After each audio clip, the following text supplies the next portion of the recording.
kowe ngerti sapa saknane sing mateni Sudarmamu ora entuk nesu. Aja mung keblongot atimu. Badhe kula cuk ngempet hartaning kanas. Senajan sakit kados punapa.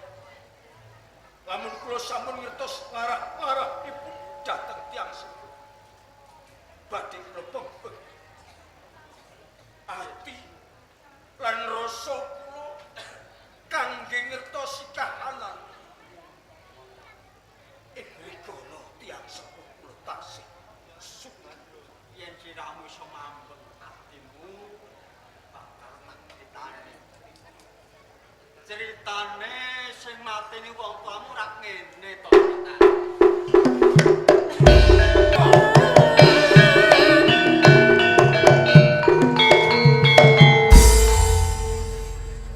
jebul kowe Surya Praja.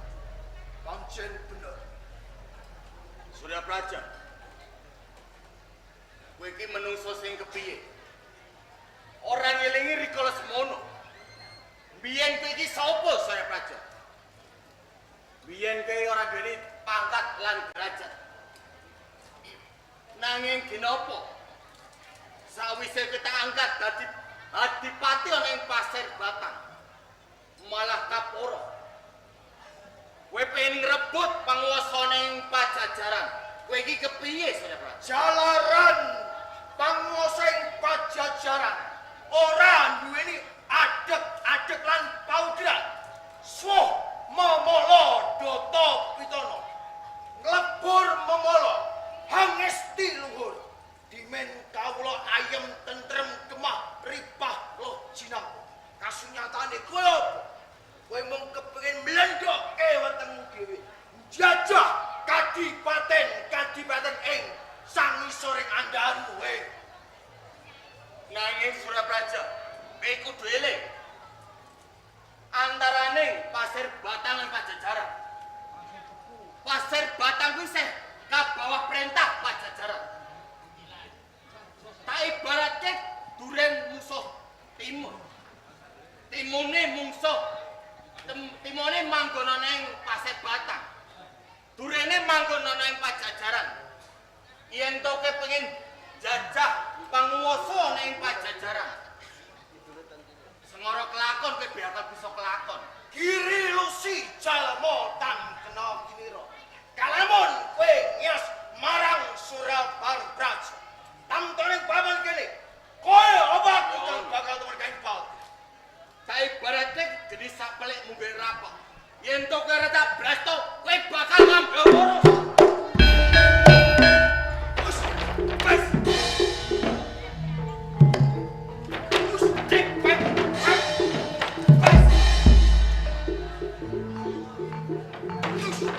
Ya! Ya! Surya Praja, mandang kowe.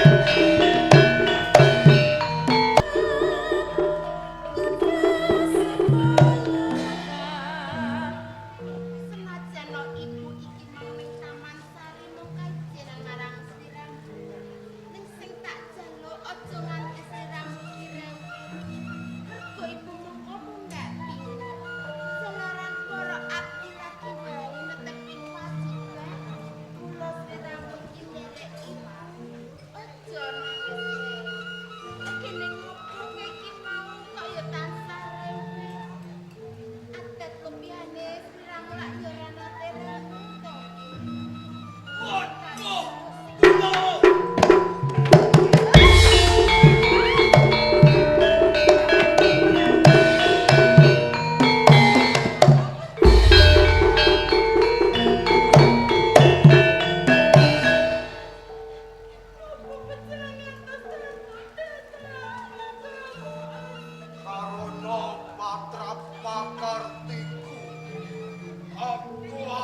aku golek garwamu.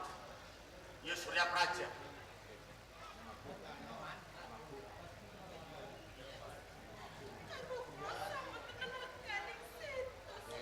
Garwamu wis tumane pati.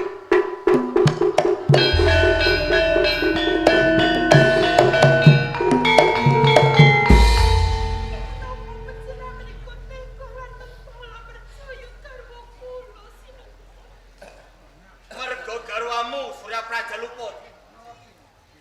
Ora ngerteni gugudene liyan. Biyen garwamu kuwi apa? Ora duweni pangkat lan derajat. Nanging gen apa Lasita? Sakwise garwamu tak angkat dadi Adipati ana ing Kadipaten Pasedbata. Malah kaporo garwamu dakah-dakah hang-hangan pengen ngrebut panguwasa ning Pajajaran.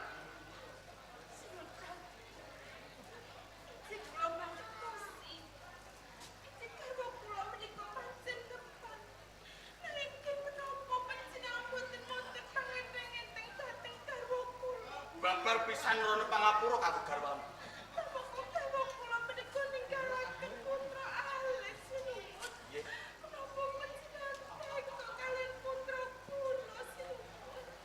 Ninggalke putra. Lasita. Patine garwamu Surya Praja sambut gelani. Mergo isih akeh wong lanang liya kejebuk garwamu Surya Praja. Sinuwun Prabu. Enti wonten pawongan menika boten gelani. Selakine kelangan dom kemawon ingkang goleki menika nganti jlimet. Menika kecalan garwa. Garwa ingkang kula tresnani. Keluarga kula sinuwun. Ki menapa panjenengan menika gampil anggenipun ngendika kados ngaten sinuwun Prabu. Patine garwamu Surya Praja. Gelemo ketapek bojo, Lasita.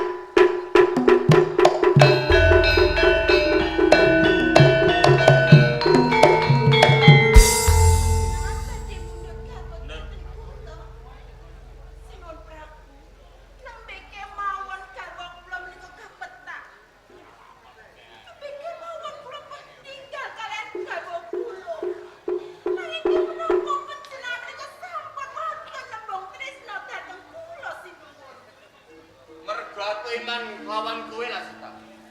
Yen to mengkono kowe dadi warondo, aku iman kelawan kowe lan putramu. Tersisa panjenengan emang.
Garwamu ora sambut gelan.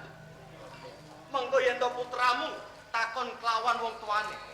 Aku kang dadi minangka dadi bapake.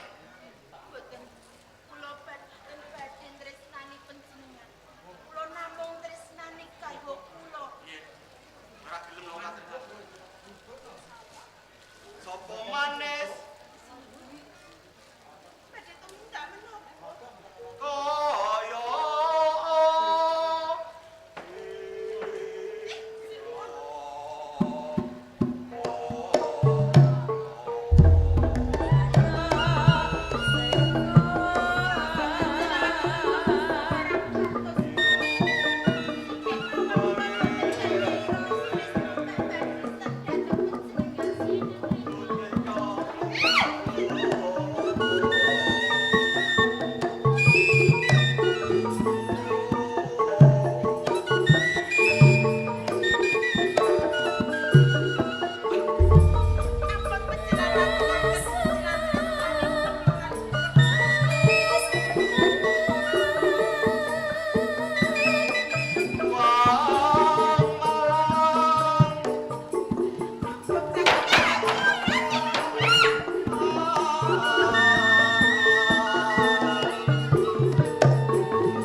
Mergo gedhe tresnamu kawan garwamu. Nganti kowe ora gelem nampa katresnanku. Kaya ngono. San menela Sita. Aku takon kelawan kowe. Kowe gelem nampa katresnanku apa ora? Pangapunten ingkang kathah sinuwun. Kula mboten saged. Sinaosa kula peksa batos kula. Nanging kula mboten saged nglampahi sinuwun. Ora gelem. Yo. Yen kowe ora gelem ora apa-apa lah.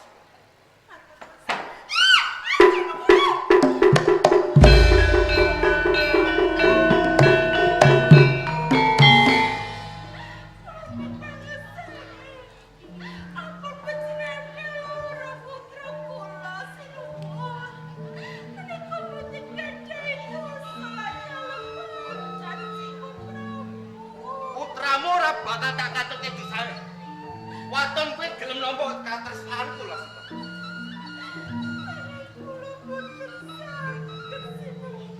Ora saged.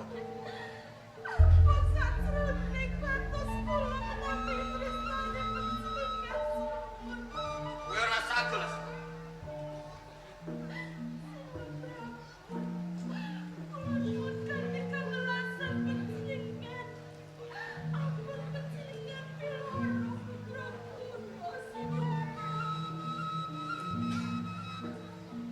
Putramu ora bakal tak mula sapa. Gelem mo kowe nampa katresnanku lah.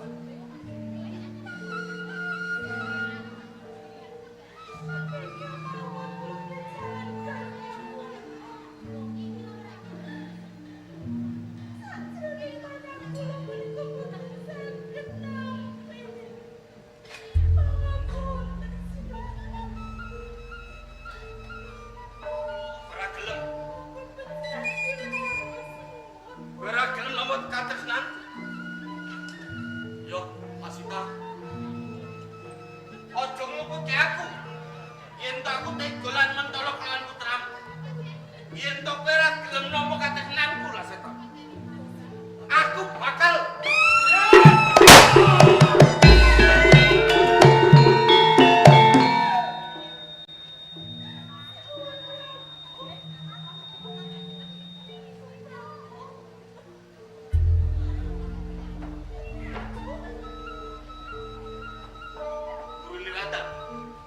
Gurinirata.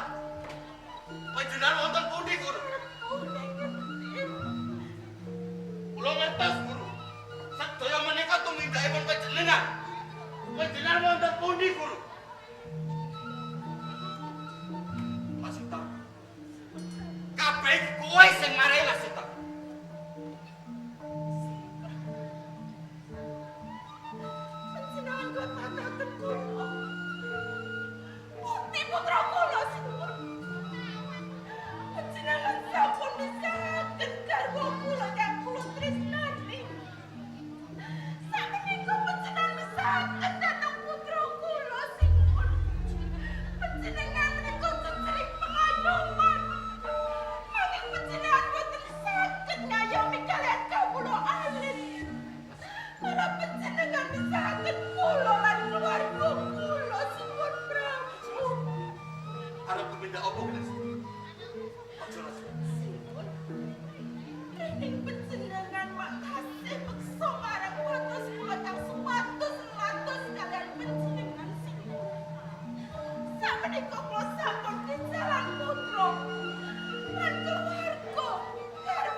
ditresnani